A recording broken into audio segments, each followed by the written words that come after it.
Hi, friends. It's Mrs. Van Doren, and this is Lovey right next to me. And I am reading Hank Zipzer, The Life of Me. Um, I am about to read chapter 12, and in this chapter, um, Hank is about to go and meet a girl he likes named Zoe McKelty at McKelty's Roll and Bowl.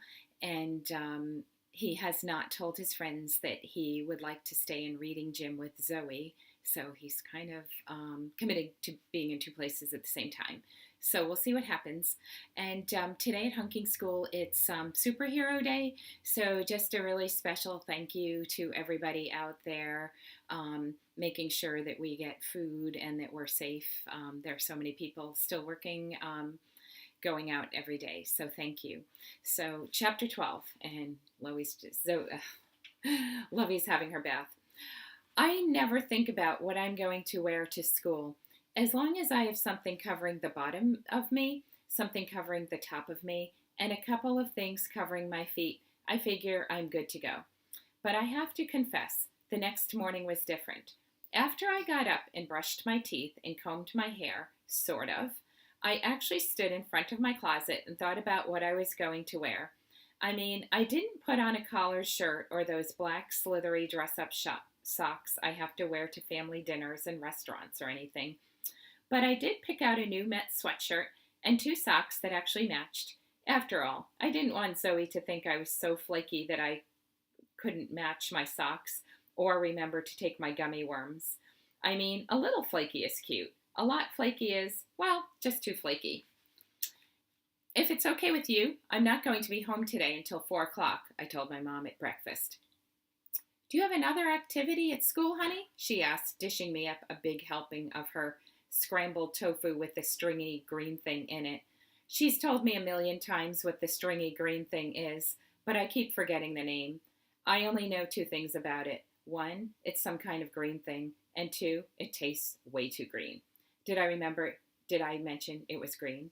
Oh, come to think of it, that's what it is, dandelion greens. I'm going to McKelty's Rolling Bowl to meet a friend, I said, trying to sound super duper casual. I glanced over at Emily, who was sitting at the breakfast table with her pet iguana, Catherine, draped around her shoulder like a scaly green sweater. I'll bet he's meeting a girlfriend, Emily said.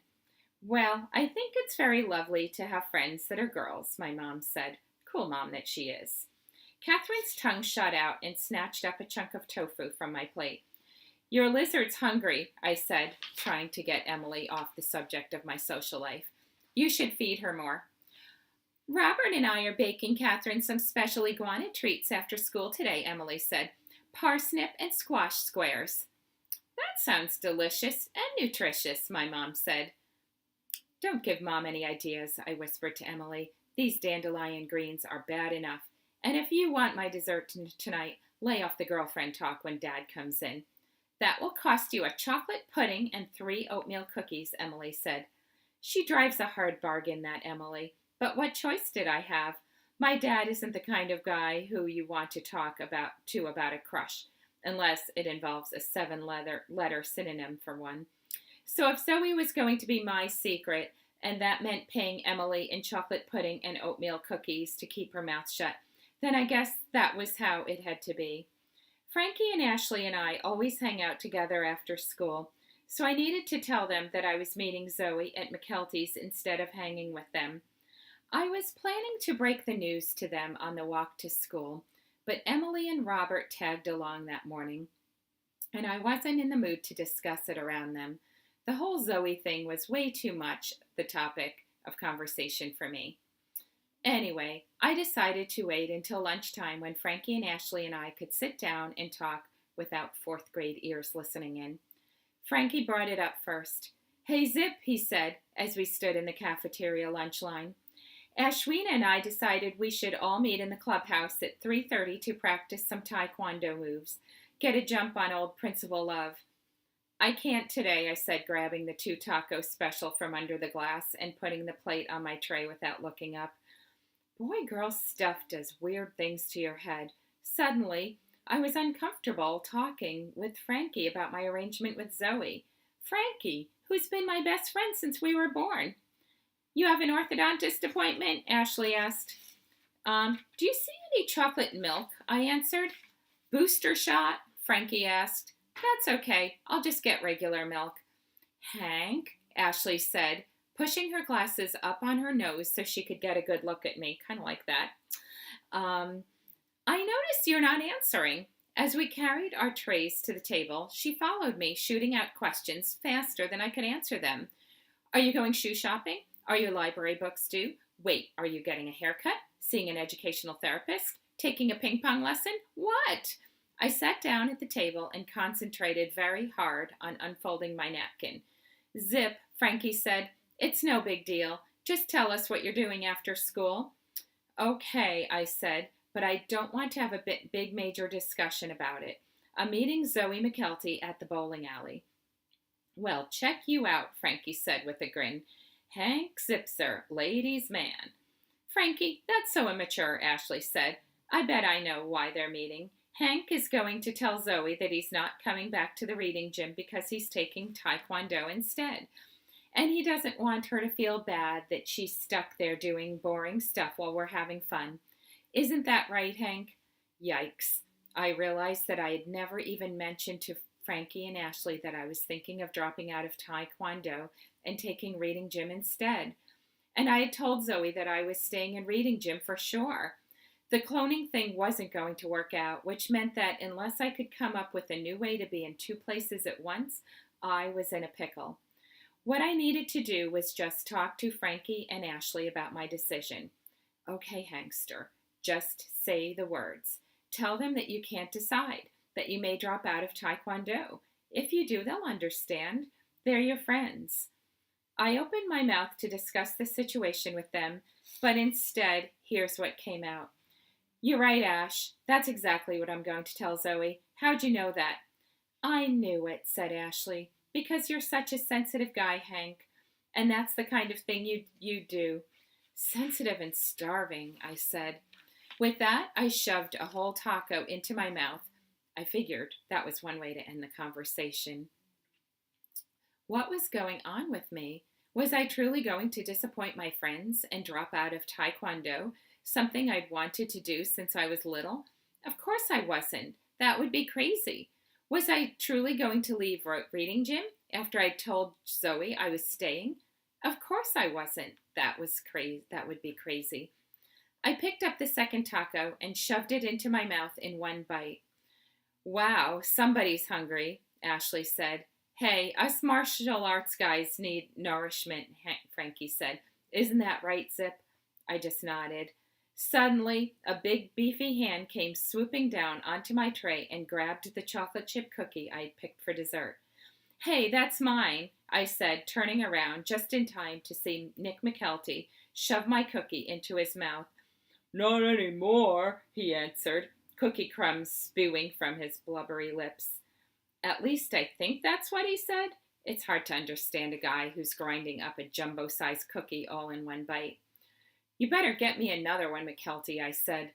Hey, we can share now, Zipperhead. I mean, we're almost like cousins. What are you talking about? I'm not related to you. No way. I hear you and my cousin Zoe are getting really, close. We're friends, McKelty. Ever heard the word? Zoe said she thinks you're nice. Obviously, the girl has no taste. I considered taking McKelty on, but then I decided that the best thing was to ignore him. The less I talked to him about Zoe, the better. I didn't want him telling her that I'm an idiot before she got a chance to know me. I mean, if she's going to think I'm an idiot, at least I want to earn that on my own. McKelty had already lost interest in me anyway. He had sniffed out a peanut butter cup sitting on Kim Paulson's tray and was stomping over to snag it. The guy is a food grinding machine. Strange as it seems, even that unpleasant encounter with McKelty couldn't bring down my spirits. I was in a great mood the whole afternoon. I didn't think about the Taekwondo versus the reading gym dilemma. I didn't think about report cards that were coming out in 2 weeks. All I could think about was hanging out with Zoe after school. It was like the feeling you get when you know it's going to rain on Saturday and your favorite cartoon marathon is on all day. You can't wait because you know you're going to be eating cheese and crackers in front of the TV all day, and everything is going to be perfect. When the bell finally rang, I grabbed my backpack, ran down the stairs, and raced out the front door of the school. I passed Principal Love, who was standing on the steps wearing a snowman scarf that featured two baby snowmen with fuzzy earmuffs balancing on a seesaw. Nice scarf, Principal Love, I said, waving goodbye to him. And the funny thing was, I actually meant it. Those little baby snowmen were totally cute. Okay, I know what you're thinking. Hank Zipzer has totally lost it.